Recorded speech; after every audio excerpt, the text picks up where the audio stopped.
é a maior escola do mundo, é a escola sabatina, que compreende milhares e milhares de alunos.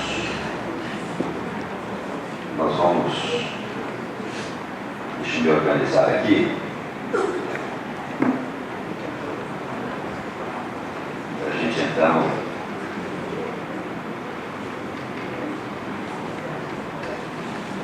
assunto dessa semana. Estamos estudando a lição 7, que tem como título Vida Santa. Eu quero começar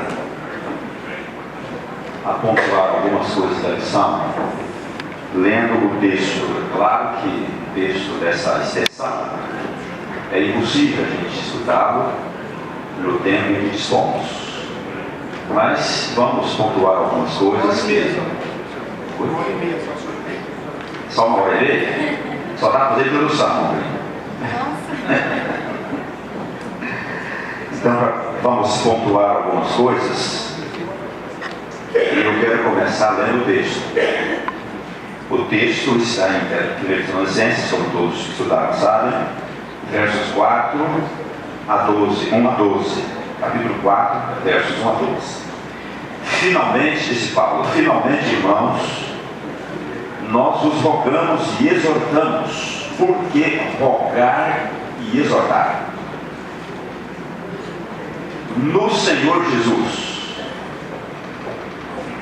que como de nós recebestes, quanto à maneira por que deveis viver e agradar a Deus, e efetivamente estáis fazendo, continueis progredindo cada vez mais. Lógico, vou falar de santidade, ou de santificação, ou de vida santa. Paulo precisaria apresentar a dinâmica desse processo. A salvação, ela não é uma experiência estática, não é uma experiência pontilhar, ela é uma experiência linear, ou é uma experiência dinâmica. Ela está acontecendo, ela está se processando. Então, por isso que Paulo diz: continueis fazendo, ou continueis crescendo. No verso 2: porque estáis inteirados de quantas instruções. Essa palavra instruções aqui, Paulo empresta do meio militar. Então não é apenas uma instruçãozinha qualquer. É como se fosse uma ordem militar. É como se fosse alguma coisa que é para cumprir, que é para fazer de verdade.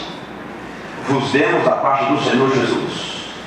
Ou seja, as instruções de Jesus que a gente recebe por parte de Jesus não é uma brincadeira, não é apenas uma sugestão, é algo que é para fazer. Jesus não sugere, ele ordena. Agora é óbvio, nós temos liberdade para aceitar as ordens ou rejeitá-las, mas são ordens, são instruções para fazer. Verso 3: pois esta, aliás, a última parte do verso 2: vos demos da parte do Senhor Jesus. Percebam, irmãos, que Paulo evoca 2 vezes o nome de Jesus. Ele quer mostrar que vai falar muito sério. Ele não quer usar apenas a sua autoridade apostólica, que já era uma autoridade grande, que já era uma autoridade considerável, e que já o tornava apto e com moral suficiente para falar o que ele ia falar. Mas ele quer dar ênfase à importância do que ele vai falar. Porque ele está agora, essa palavra que começa a finalmente, ela marca o início de um outro tema. Ela marca a passagem de um tema de doutrinas, de ensinamento, para a aplicação prática do ensinamento. Então Paulo quer mostrar, ao ele invocar o nome de Jesus por 2 vezes nos primeiros versos, ele está querendo mostrar que ele vai falar é sério demais, e ele não arrisca falar com base apenas na sua autoridade apostólica.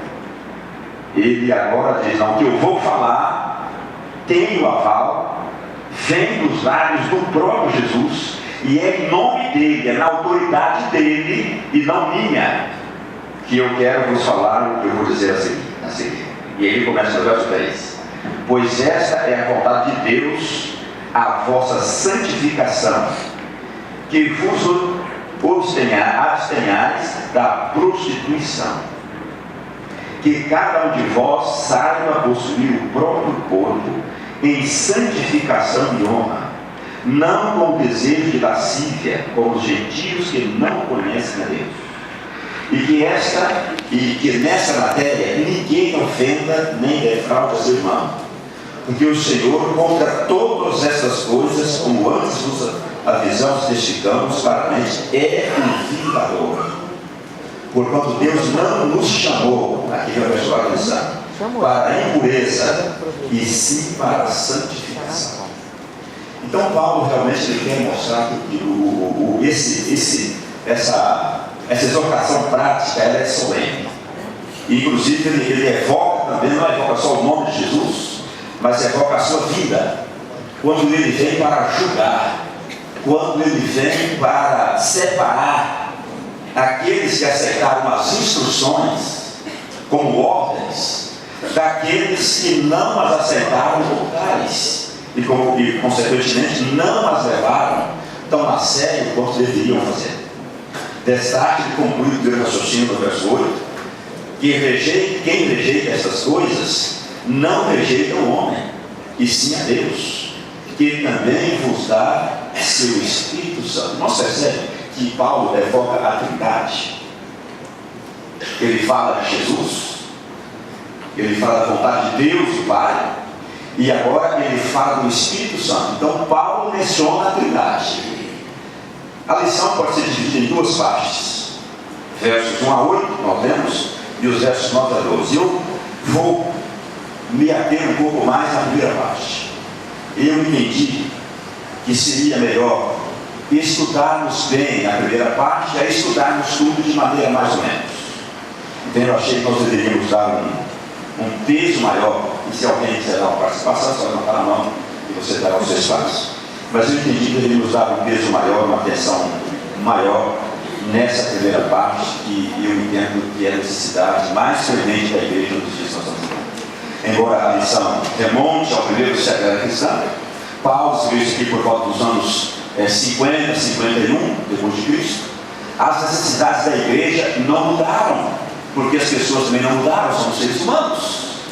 Se a igreja lá era composta por seres humanos, aqui não é diferente. A igreja de hoje não é composta por anjos, não é composta por extraterrestres, por super-homens, por super-cristãos. Hoje há o super-homem, há um monte de super, mas a gente não ouve falar do super-cristão, no super-consagrado, no super-fiel, no super-íntegro. A gente não ouve falar isso. Então, os problemas que rondavam a igreja tessalônica não são diferentes dos problemas que rondam e permeiam a igreja do século XXI.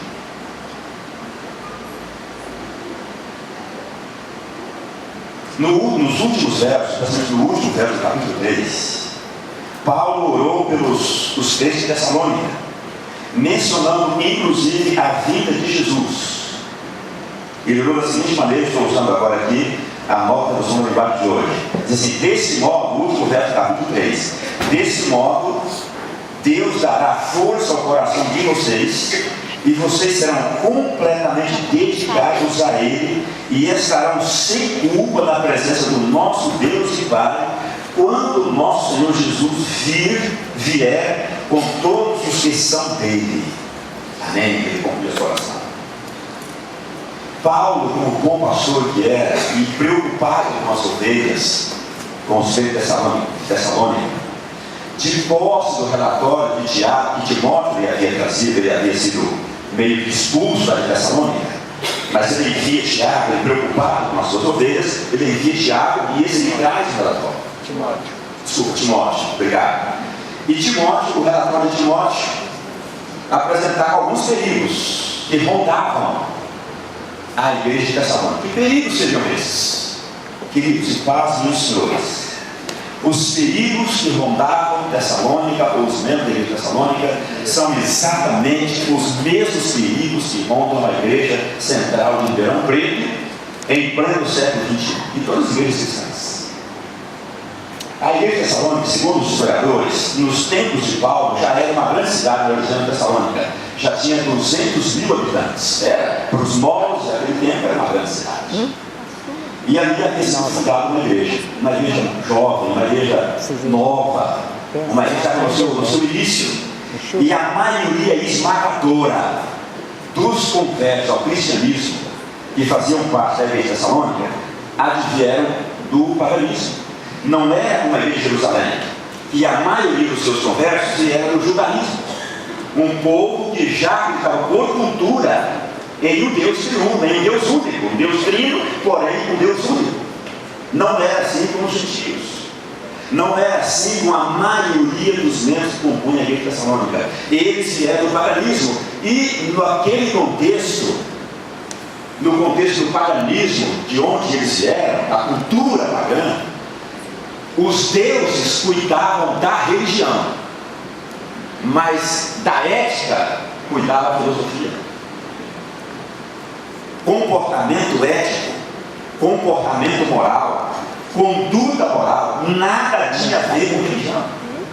Quem norteava, quem dava o norte, quem dava a orientação para esse tipo de comportamento eram os filósofos com as suas filosofias. Então você já pode imaginar como viviam esses novos conversos que agora compunham a igreja de Tessalônica. Por isso Paulo ora por aquela igreja, mas ele entende que orar não é o bastante. E eu aprendo aqui com o apóstolo Paulo. É óbvio, eu entendo que todos os pastores oram pelas suas ovelhas, oram pelas suas igrejas, mas Paulo me fez ver aqui que orar não é o bastante. Ele orou, ele termina a primeira parte da epístola dos nossos vídeos, que é a partir do verso 4, do capítulo 4, ele já caminha para a conclusão da sua epístola, ele já começa orando, ele termina a primeira parte orando, para que as suas ovelhas estivessem preparadas quando Jesus voltar. Mas agora ele entende que orar não é o suficiente, orar não é o bastante, há algo mais a fazer, e esse algo mais é exortar os seus membros de maneira prática, e exortá-los com ordens militares, exortá-los em nome de Deus o Pai, em nome de Deus o Filho, em nome de Deus o Espírito Santo, porque o assunto da sua exortação era por demais solene. Finalmente, é com essa palavra que Paulo anuncia suas instruções práticas aos irmãos de Tessalônica. Como eu disse, a palavra assinala uma mudança de assunto. E Paulo agora sai da teoria para a prática do que diz respeito à vivência, à conduta, o dia a dia daqueles que propõem fazer a vontade de Deus. Eu quero voltar àquele assunto que eu disse aos irmãos, com relação ao domínio da conduta, ao domínio da ética, que estava a cargo não dos deuses, mas a cargo da filosofia, a cargo dos filósofos. Então não é de se estranhar que nos cultos às divindades pagãs a conduta era totalmente diferente do que deveria ser.